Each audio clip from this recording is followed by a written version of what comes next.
Merry Christmas to all my viewers. Christmas is vibrantly celebrated all over the world, and we all eagerly wait for Santa Claus to fulfill our wishes. But in a quaint, little town, some youngsters decided to do something different, something unusual, or better say, paranormal. What did they do?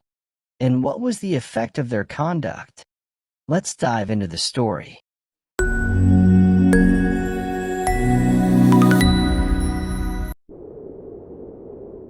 The chilling air and the raining snow, despite their best efforts, failed to prevent the townsfolk from celebrating Christmas. The quaint town, nestled in the heart of a dense forest, was adorned with festive decorations. The town was alight with lights of joy, resembling the moon amidst the dark sky of dense forest, casting a warm glow against the wintry backdrop.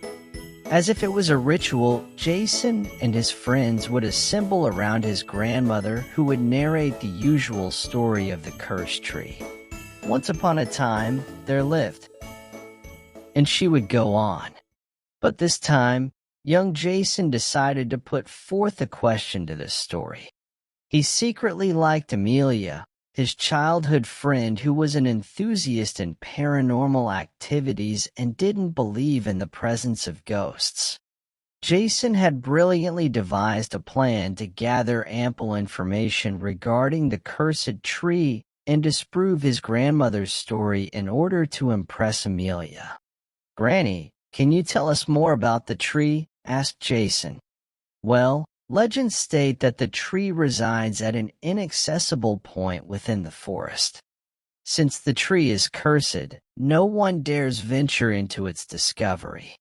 It is said that only the one who follows his voice reaches the tree," replied his grandmother. "How can we identify the tree?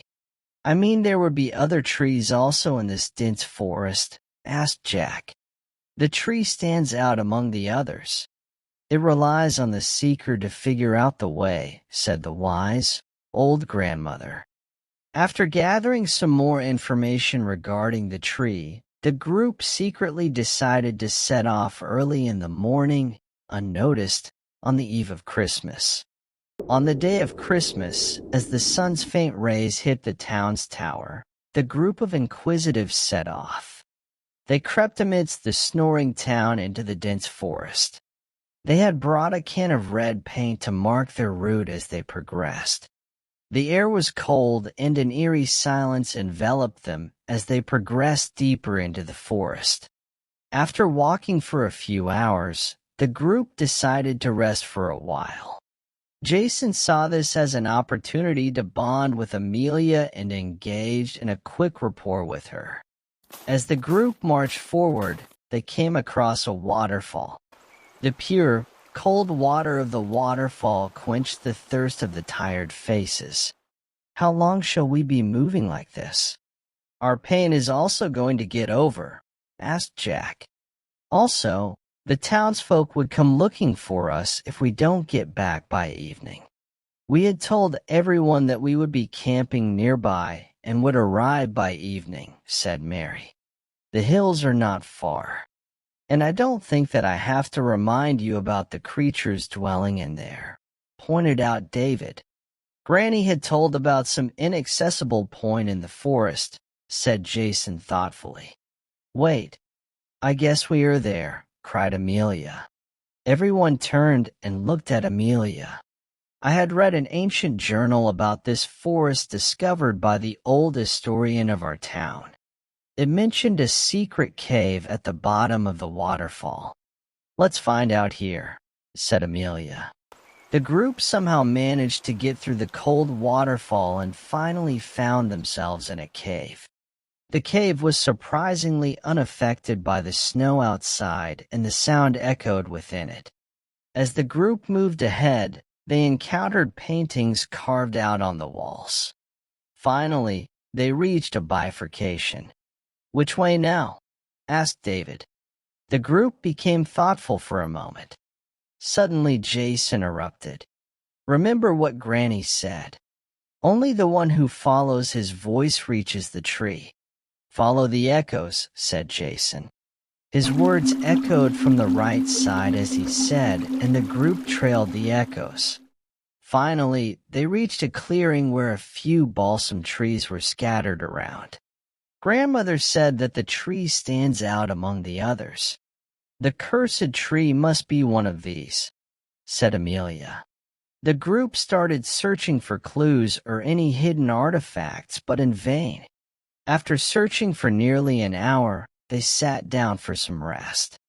The sun had climbed above the hills by now, and its heat was enough to perspire the group during exertion. Suddenly, Mary noticed something. "Just look at it, guys. All the trees are casting shadows away from the sun except that one in the distant corner," said Mary. Everyone got up excited and rushed towards that tree. They stared at it for some time. Finally, Amelia spoke. "There must be some science behind its peculiar casting of shadows. Otherwise, it is just like ordinary trees." "Yes, it must be so," said Jason. "Don't meddle with the unknown, Amelia," warned Mary. "There's no such thing as a ghost, Mary," exclaimed Amelia. In saying so, she plucked a leaf from the tree. Instantaneously, Amelia fainted. The group became terrorized by this unprecedented incident. Jason plunged at Amelia and tried to resuscitate her, but his attempts seemed futile. Amelia had become pulseless. Even before the fatal shock subsided, the group heard a hoarse, yet eerie, voice behind them. A spectral figure materialized and grinned at them. What happened to Amelia? Will she revive? What would be the fate of the town? Like, share, and subscribe to my channel to know the complete story. Also, if you guys have any feedback, share those in the comments section. If you guys are interested in such thrilling stories, check out my Whispering Manor playlist from the description box or the end screen. See you in the next video.